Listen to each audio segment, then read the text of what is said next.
What's up, Avengers? Welcome back. Or, if you're watching this video for what I intend it for, welcome to the Avengers community for the very first time. The goal of this video is to give the people who are new to the game, especially because we just had the update that added a new character, the information they need to play the game. Now, I want to say that with a little bit of an asterisk, because there's no right way to play a video game. There is nothing you have to do to play the game correctly, and I want to make sure that I say that at the very beginning.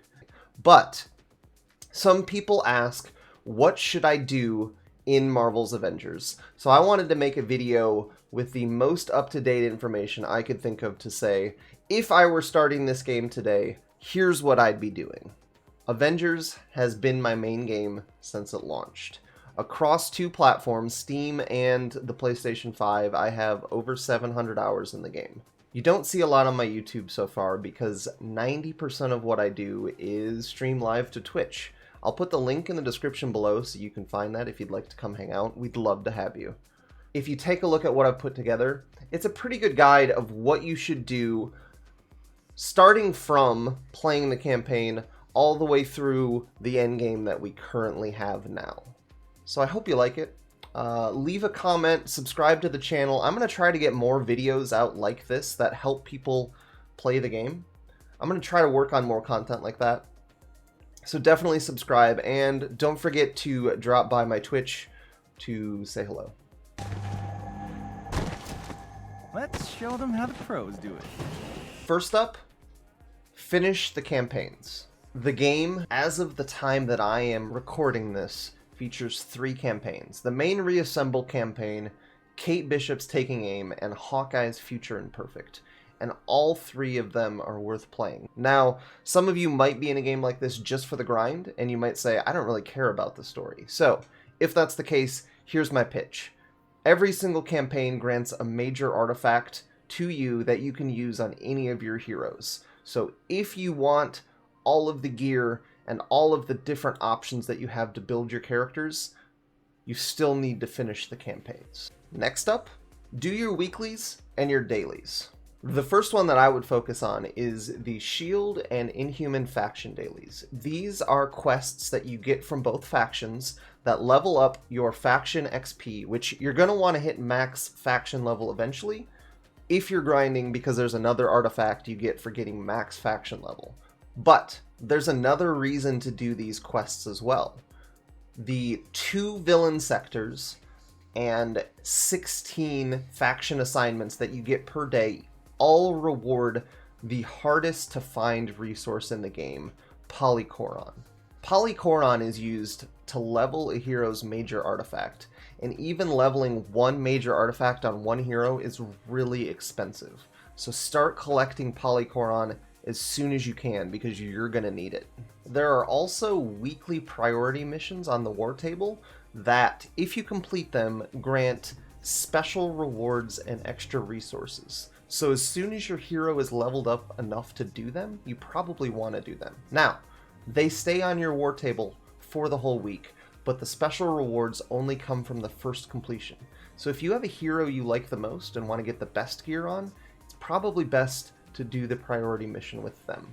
Every hero in the game also has a challenge card with daily and weekly challenges that, if you complete them, unlock things like cosmetics and even more resources. These challenge cards even unlock credits, which are used in the marketplace to buy premium skins and would normally cost you money. So if you want to get the premium skins without paying any actual money, just complete these challenge cards. It's free. It comes with the game.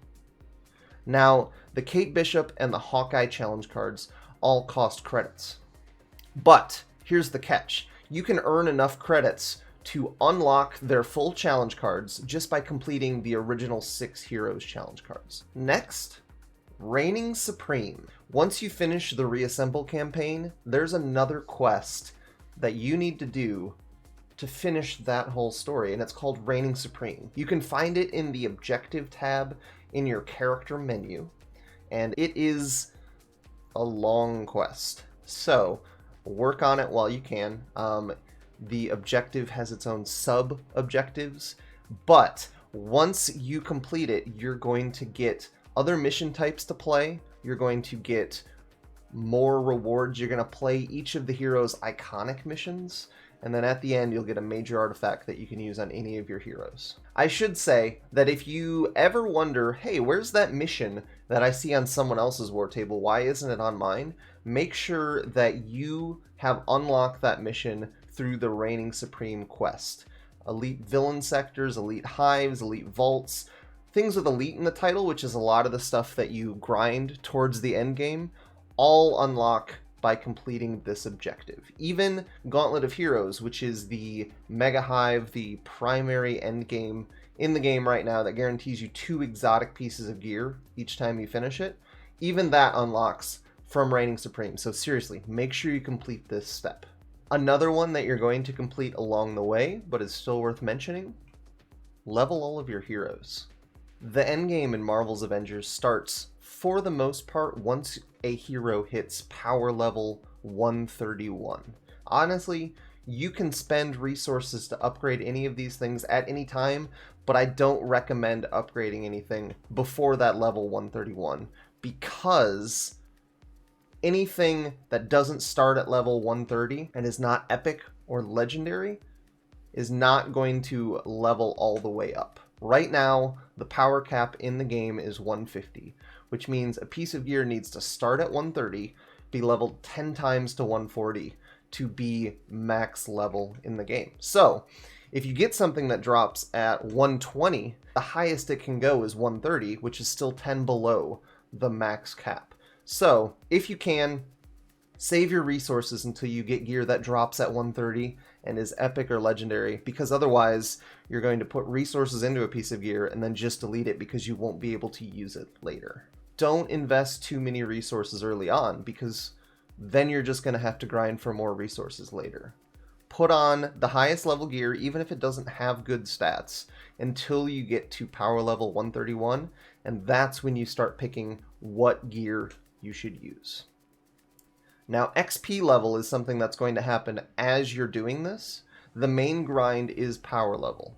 XP level will just come. So put skill points where you think they work best for your hero as you get the skill points. But don't focus too hard on just getting skill points, because eventually you will have enough skill points to unlock everything on a hero's skill tree. I recommend leveling at least 3 other characters besides your main, so that way, as you're going along, you can request that those 3 characters are your companions, and they'll be more powerful as they assist you.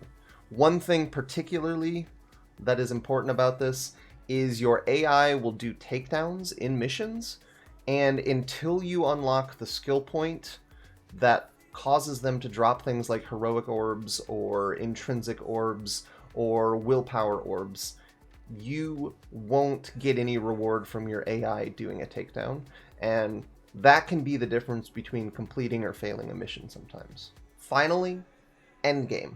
So once you hit 131 on your characters, like I said before, that's when you can start focusing on the endgame and how you want to play each individual character that you've leveled.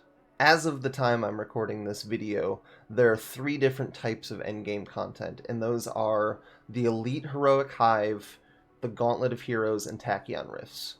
Now, any of those mission types have a chance of granting you an exotic, and the Gauntlet of Heroes actually will guarantee you 2 exotics per completion, but you can only complete that once weekly.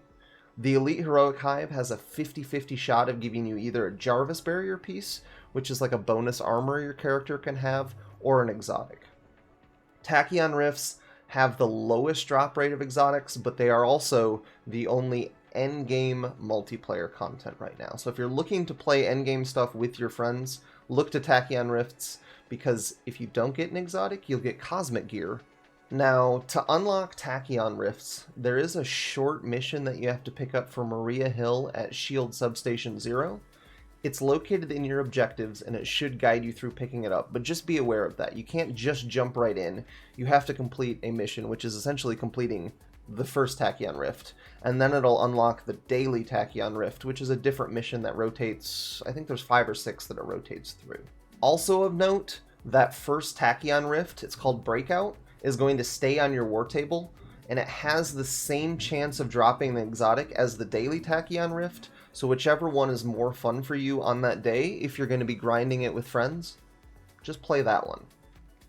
The daily Tachyon Rift requires 2 or more players, so if you're playing on your own, you might need to matchmake, but Breakout can be played solo with just your AI. I have one other thing to note here, and it's a little bit of an asterisk, because everything I've been telling you so far about Endgame is about how to get exotics, because that seems to be the main thing people want. But exotics aren't always the answer. Sometimes the best gear for your build might drop as an epic or a legendary, so don't forget to not rule those types of gear out. Just because a gear is exotic doesn't necessarily mean it's better than other gear that might drop. And all of those missions that I talked about previously, the elite missions, like villain sectors and hives and vaults, drop specific sets for the heroes. There's a document from a group called the Avengers Science Table that will tell you what gear drops from what mission. One of the things that I recommend doing is taking a look at that document. I'll put a link to it in the description below, and deciding what gear you want to go for, and then play the missions that give that gear. That's the easiest way to approach this. Okay, so that's about all I have for this video. I hope it's been helpful. I hope you've gotten an idea about how you can start playing this pretty big game. I'm going to make some more videos explaining how I make a build. I'll make more build videos for my characters. But for now, get out there, matchmake if you can, so other people have other people to play with, and I guess you gotta end it with Avengers, assemble.